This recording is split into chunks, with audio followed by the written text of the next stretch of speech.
Então, a partir de agora, estamos no ar, estamos gravando. A intenção dessa aula de hoje é falar sobre problemas de integração.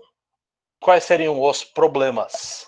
São 4 os problemas ou as questões a serem tratadas. Uma delas, a primeira, a chamada intertravamento, a gente já começou lá, fez na aula passada, semana passada.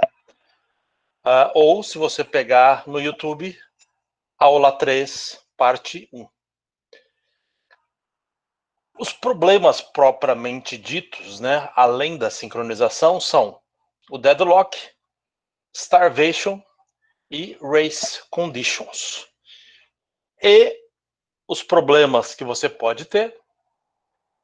Na questão de programação e integração, aí a gente tem a programação online e offline. Você vai ver aqui na sequência. Então, o uso do Teachingbox e o uso da interface são exemplos de programação online. Nas aulas anteriores, eu basicamente mostrei a programação online. E aqui você tem um exemplo de programação offline. Essa aí é a interface da ABB, do ABB Robot Studio. Então, você pode... Olha lá, está aparecendo ali Robot Studio, lá no topo da tela. Então, essa aqui é a interface. E diga de passagem, em relação ao ABB Robot Studio, se você entrar ali na página da ABB Robótica, você vai ver, ou se você colocar lá o Google ABB Robot Studio, até o fim do ano, em função da pandemia, esse software está sendo disponibilizado. Então, se você quiser brincar um pouquinho, ele está aí disponível. A minha intenção é até depois, lá na frente, fazer alguma brincadeira relativa aqui ao ABB Robot Studio, mas é uma atividade complementar a essa disciplina. Aí você tem a questão na programação e integração. Você tem aqui o exemplo da programação, um programa, né, que foi apresentado já nas aulas anteriores. Especificamente aqui é o programa. E o outro problema que você tem é do intertravamento de ações, que você vai ver ali da aula passada. Esse último trecho aqui que eu mostrei é justamente a parte relativo ao intertravamento aí de ações. Então, era o robô esperando ou se comunicando com o CLP. Então, à esquerda você tem o pseudocódigo e à direita o código usado pelo nosso robô Mitsubishi. Aqui até eu aproveito, algumas pessoas, alguns alunos aí me perguntaram a respeito aí da entrega dos exercícios. Você não precisa usar a programação do robô Mitsubishi, tá? Você pode usar esse pseudocódigo, que é o que está apresentado aí à esquerda, na entrega dos exercícios que você vai fazer. E aí, esse aqui é um outro exemplo, né? Que no caso, o diagrama espaço-tempo, onde você consegue justamente ver esse intertravamento de ações. No caso aqui, a comunicação do CLP com o robô à esquerda e com o torno à direita. Então aqui é o nosso exemplo de carga que eu comentei na aula passada. Por fim, você tem a questão ali da posição e orientação. Então, a gravação é dessas posições e mesmo a definição da numeração, etc. Isso cabe a você. Uma questão que existe em relação à integração, dentro aí dessa sincronização, é que, como você viu nesse diagrama da espaço-tempo do slide anterior, ali você tem 2 ou mais máquinas trabalhando juntas. No caso, um robô e um torno CNC. Então, você precisa definir quando cada um deles vai fazer o quê. Né? Então, aí o exemplo, né, do diagrama espaço-tempo. e você quer saber quem vai fazer o que, quando. A outra questão é em relação à comunicação e problemas de comunicação que você pode ter. Você pode ter 3 tipos de problema relativos aí à tua sincronização e comunicação. Uma questão é o deadlock, segunda é o race conditions e o terceiro, o starvation. O que é o deadlock? Deadlock, ele é um impasse que ocorre quando 2 ou mais máquinas que trabalham conjuntamente travam porque uma está esperando que a outra termine a tarefa da outra. Então, é o famoso deixa que eu deixo do futebol. O exemplo disso é quando você está lá num cruzamento, né, de rua, você está dirigindo o teu carro, e aí esse cruzamento não tem semáforo, não tem a placa da preferencial. Claro que você conhece as leis do trânsito, né? Então você não teria dúvida sobre o que fazer, mas infelizmente muitos motoristas não sabem as leis do trânsito, então fica um esperando o outro. Esse é um exemplo de deadlock. Bom, aqui você tem então um exemplo de deadlock. Imagina que você tenha 2 robôs, né? E aí, esse aqui é um caso específico chamado aninhamento, onde a região crítica A ela é controlada pelo robô 1, a região crítica B é controlada pelo robô 2, só que a meta do robô 2 é ir para a região crítica A, e a meta do robô 1 é ir para a região crítica B. Se você perceber ali, às vezes o desenho, a figura não é tão clara assim, o robô 1 ele já está na região crítica A, e o robô 2 ele quer ir para essa região. Por sua vez, a região crítica B ela já está ocupada pelo robô 2. E o robô 1 ele quer ir para essa região crítica B. Então, um não consegue ir para outra região crítica porque ele teve acesso à primeira região, mas não consegue ter acesso à segunda região. Esse é um exemplo de um deadlock, porque aí um robô vai ficar esperando pelo outro. Na verdade, nunca isso deveria ter sido permitido. Se o robô, no caso, qual que era a solução aqui? O robô 1, se ele quer ir para a região crítica B, ele só vai acessar a região crítica A se a B também estiver disponível. Ou seja, é tudo ou nada. A mesma coisa vale para o robô 2. Ele só vai ocupar a região crítica B se a região crítica A, que é onde ele quer ir, ela estiver disponível também.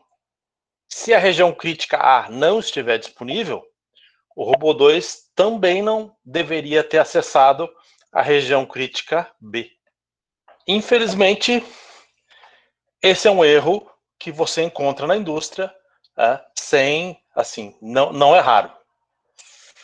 Uma segunda situação é o chamado starvation. O que é o starvation ou bloqueio?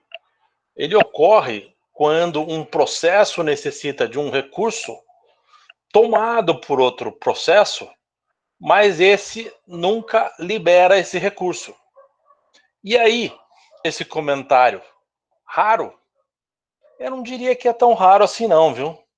Ele acontece, mas ele é um erro primário. Por quê?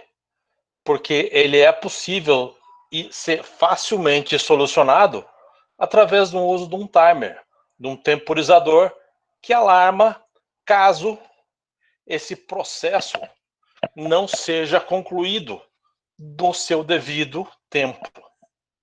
Então vamos pegar aqui o exemplo, vocês vão ver o diagrama espaço-tempo aqui na sequência, e aí esse diagrama espaço-tempo, ele, no caso, o diagrama espaço-tempo lá da nossa célula de manufatura, repara aí que é onde está marcado em vermelho, é a comunicação do controle com o torno, Por que eu marquei aí em vermelho?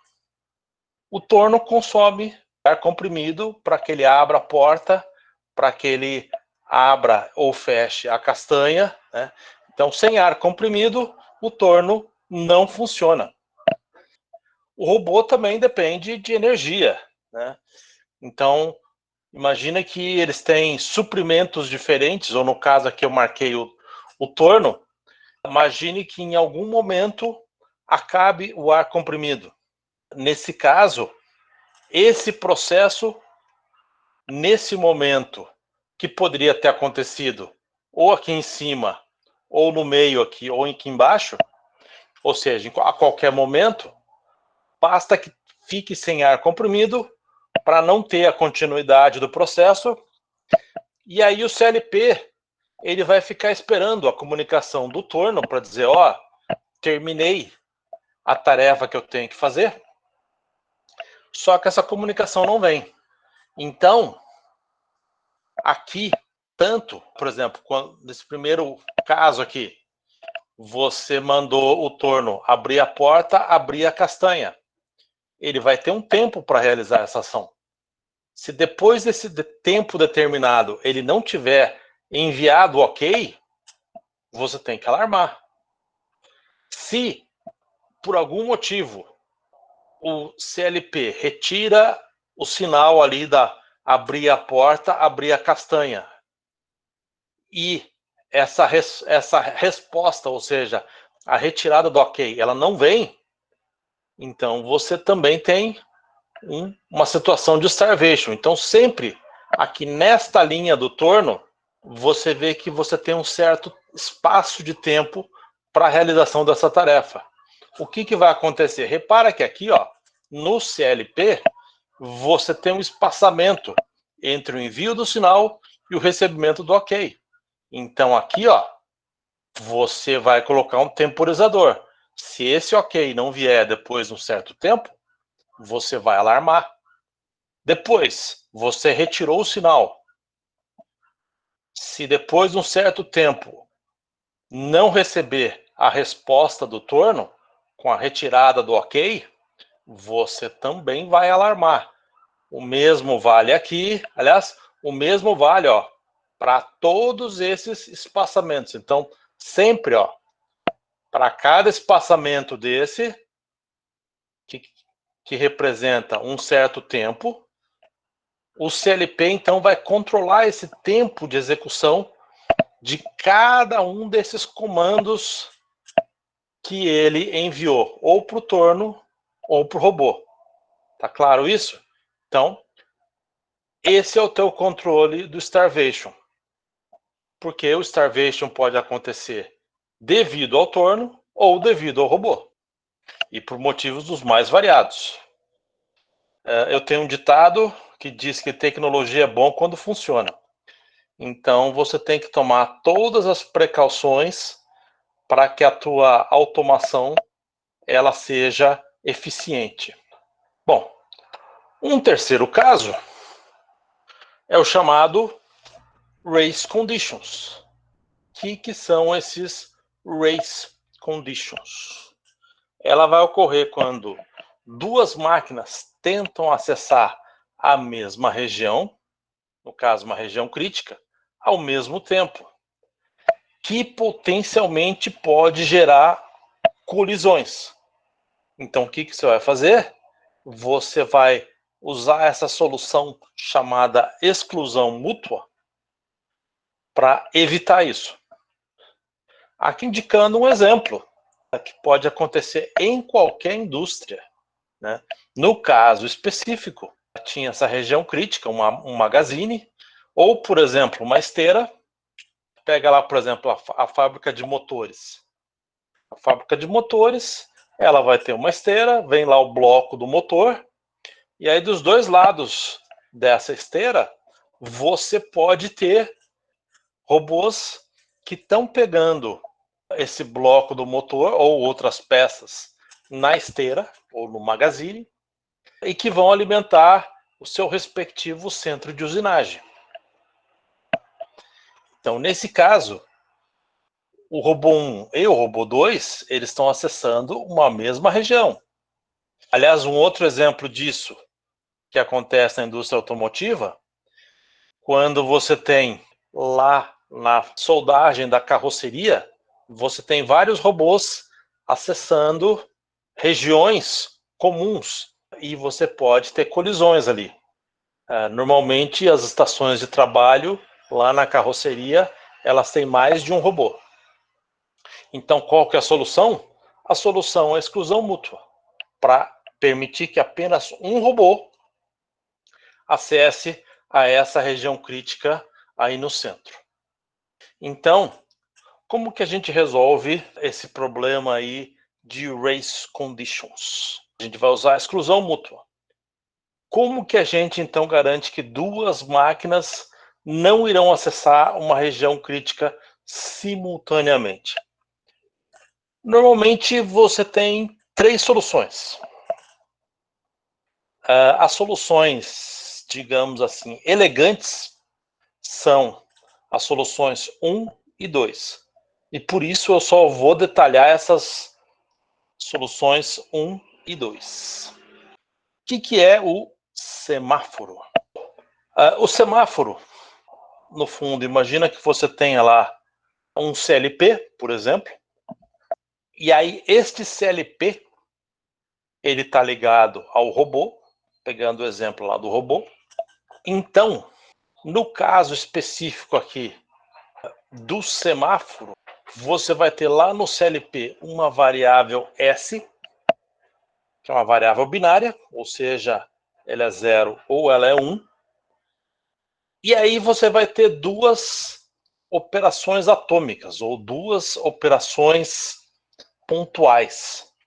Uma chamada down e outra chamada up. A rigor, o que você faz? No caso do down, você espera até que a variável binária tenha o valor 1. Nesse caso, o valor 1 quer dizer que a região crítica está disponível, né? Então você vai esperar até que essa variável binária tenha o valor 1. Aí o robô, ele vai precisar acessar essa região crítica. Então, no caso, esse CLP ligado ao robô, e ele vai alterar, antes de mandar o comando lá para o robô, ele vai também alterar o valor dessa variável binária, essa variável S, vai deixar o valor em 0.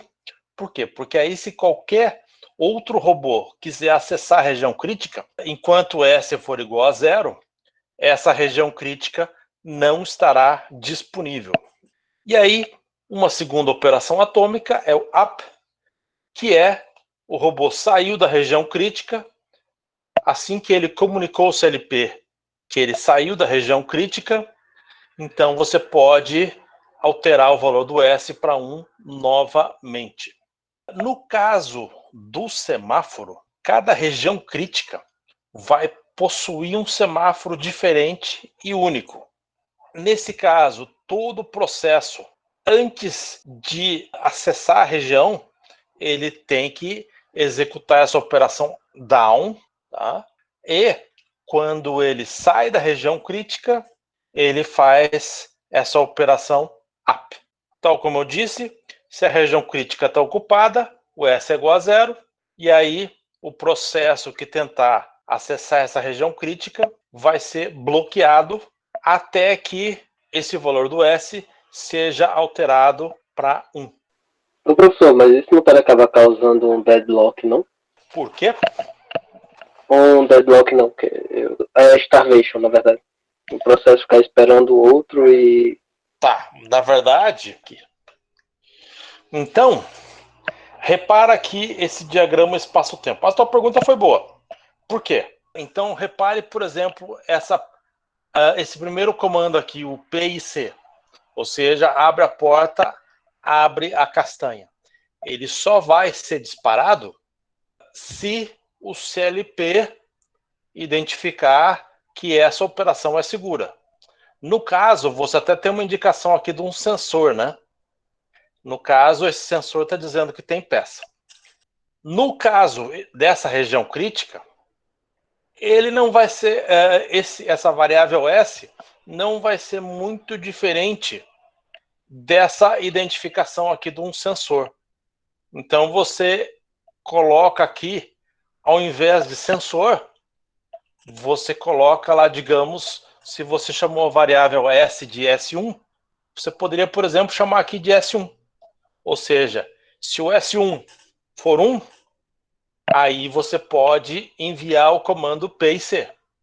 Se não, não pode. Ok? Tá, ok. Consegui explicar ou não? Ou seja, eu só disparo o comando do CLP para o torno, nesse caso, se essa operação for segura. No caso lá, como eu estava exemplificando o robô, então, digamos, o encarga aqui. É como se tivesse aquele S1 antes do encarga. Né? E veja, nesse exemplo, até a tua pergunta é interessante, vejam que o meu S1 ele estaria neste ponto aqui. Por quê? Porque aqui, ó, ele já está dentro do torno. Imaginando, por exemplo, que dois robôs, isso aqui não fosse um torno, sim um centro de usinagem, e você pudesse ter, e muitas vezes você pode ter mais de um robô acessando a região crítica, no caso, onde as peças são posicionadas no centro de usinagem. Eu não sei se vocês sabem, mas há centros de usinagem que recebem mais de uma peça ao mesmo tempo.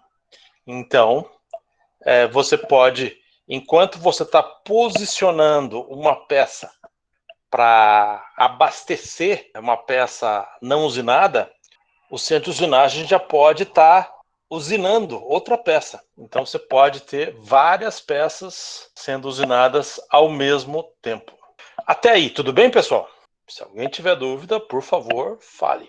Eu tinha comentado que você pode ter 3 soluções, né? Eu acabei de mostrar o semáforo, agora eu vou ter o monitor, o árbitro. O monitor, ele é idêntico ao semáforo, idêntico. A única diferença aqui, ó, só para não chamar de down e up, aqui foi chamado de lock e unlock, tá?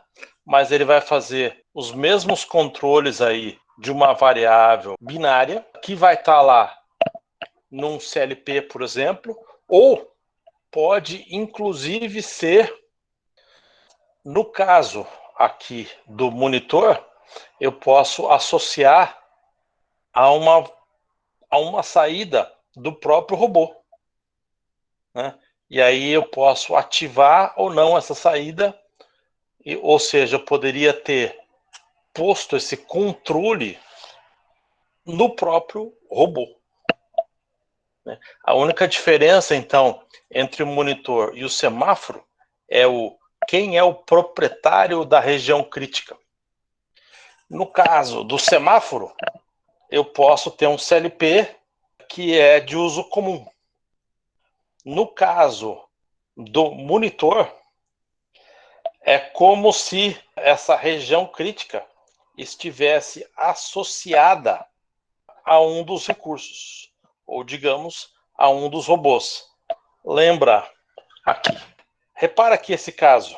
Aqui, ó, no caso do monitor, eu poderia justamente ter, então, a região crítica A controlada pelo robô 1 e a região crítica B controlada pelo robô 2. Tá certo? Para o robô 1 acessar a região crítica A, ele não precisa pedir autorização para ninguém, ele só precisa ver se a região está disponível ou não, porque ele próprio controla essa região, mas ele tem que pedir ao robô 2 o acesso a essa região crítica B. No fundo, ele vai verificar, opa, essa região crítica A que eu controlo, ela está disponível ou não? Então, é só ele verificar se a região crítica A está disponível ou não. porque ele próprio controla isso. Agora, para o robô 1 acessar a região crítica B, aí ele tem que enviar uma mensagem via CLP, por exemplo, porque aí você pode ter um CLP associado ao robô 1 e outro CLP associado ao robô 2, tá? Estou querendo dizer isso. Até isso é muito comum numa linha de produção, você não tem só um CLP, você tem uma porção deles. E aí você vincula uma certa quantidade de recursos a um determinado CLP. Então, por isso que, eventualmente, no caso do monitor, uma região crítica vai ser controlada por um CLP, digamos, o mesmo CLP que controla o robô 1.